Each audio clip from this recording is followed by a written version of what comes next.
Bonjour à tous et bienvenue dans cette nouvelle édition sur France 24. On commence bien sûr avec l'Ukraine. Le président russe a officiellement demandé à son Parlement d'envoyer des troupes en Crimée. Les parlementaires sont en train, vous le voyez, d'examiner cette demande de Vladimir Poutine.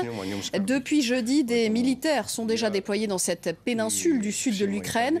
Kiev affirme que ce sont des soldats russes, ce que n'a pas encore confirmé Moscou. Mais cette fois, la Russie ne cache donc plus son intention d'intervenir.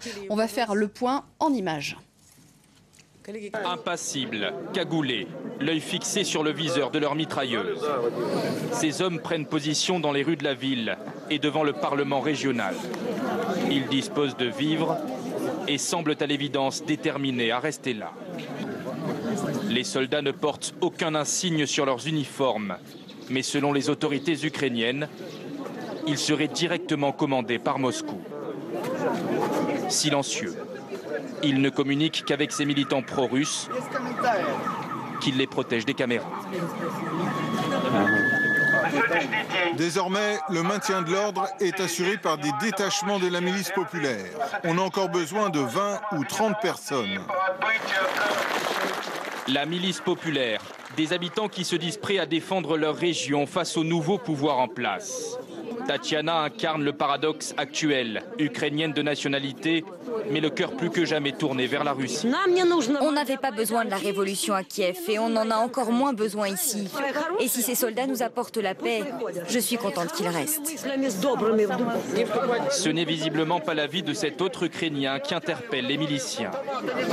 Vous êtes des salopards avec vos mitrailleuses. Je vous maudis, Dieu vous maudira. Ce sont des gens comme vous qui provoquent les guerres. Ne l'écoutez pas. Faites-le taire.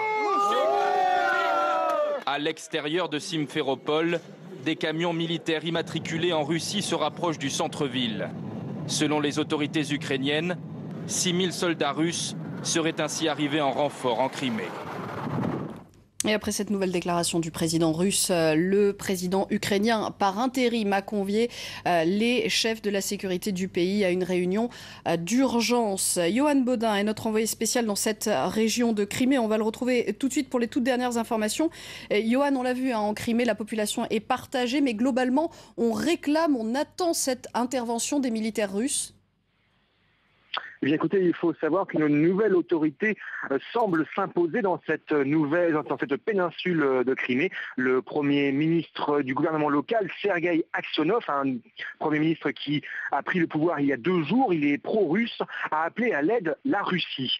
Il a affirmé avoir pris le contrôle de la police et des militaires. Alors de quelles troupes s'agit-il? Sûrement pas des militaires ukrainiens. Ils sont une caserne à 20 km de la ville de Simferopol. Ils sont dans leur caserne et n'en sortent pas. S'agit-il de la police locale qui reste impassible et qui laisse passer les miliciens, qui laisse passer les hommes en armes et qui continue impassiblement à faire des contrôles radars sur les routes à l'extérieur de Simferopol? Non, peut-être s'appuie-t-il sur ces hommes en armes, ces militaires, ces hommes qui portent des kakis, qui ont le visage masqué, qui ont des gilets pare-balles et qui sont sans insigne, sans grade. Ils ne parlent pas aux journalistes, mais dans leurs échanges avec les badauds, ils s'expriment avec un accent russe. Ils sont épaulés sur place par des centaines de militants, voire de miliciens pro-russes ici à Simferopol. Des femmes leur apportent du thé. Les personnes qui sont autour d'eux, à qui nous avons pu parler, nous ont dit « ce sont les nôtres » en Nachi, c'est-à-dire ce sont les nôtres, sans plus de précision. Ces hommes qui entourent ces soldats sont pour la plupart des russophones. Il faut savoir qu'ici en Crimée, 60% de la population est russophone. Le centre-ville est parcouru par des groupes de militants pro-russes qui arborent des drapeaux russes et chantent des slogans comme Sébastopol ou Russie, Russie. La rue ici appartient à ces soldats déployés, officiellement non identifiés, et à ces miliciens pro-russes. Comme je vous disais, un nouveau pouvoir semble s'installer en Crimée et ce pouvoir s'appuie sur ces soldats déployés et ces miliciens. Merci beaucoup, Johan Baudin. Vous continuez de suivre la situation, l'évolution de la situation en Crimée pour France 24. Et si Moscou n'a donc pour l'instant pas confirmé que ces soldats présents en Crimée étaient bien les siens, cela ne fait donc pas grand doute. En revanche, la Russie affirme qu'elle pourrait, vous l'avez entendu, dépêcher d'autres militaires pour protéger les citoyens russes qui s'y trouvent. La menace d'une sécession inquiète donc toujours l'Union européenne. Les tractations diplomatiques avec Maud Roubaud. Des centaines de personnes marchent en direction du Parlement de Crimée à Simferopol. Drapeaux et chants pro-russes, le message est clair. Quelques heures plus tôt, les autorités de Crimée appelaient Moscou à l'aide, un appel entendu. Le Kremlin va soumettre au vote du Parlement russe l'envoi de troupes dans la péninsule ukrainienne, des soldats qui viendront renforcer ses effectifs de la base navale de Sébastopol.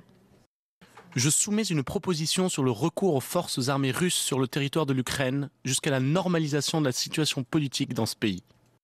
Un pas de plus vers la partition de la Crimée qui inquiète la diplomatie internationale. Dans un communiqué, le ministre français des Affaires étrangères appelle à tout faire pour l'éviter. Nous appelons les parties à s'abstenir d'actions susceptibles d'alimenter les tensions et de porter atteinte à l'intégrité territoriale de l'Ukraine.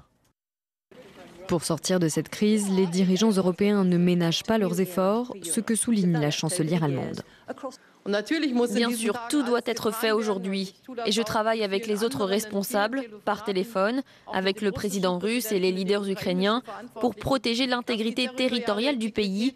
Et ce que nous observons en Crimée nous inquiète.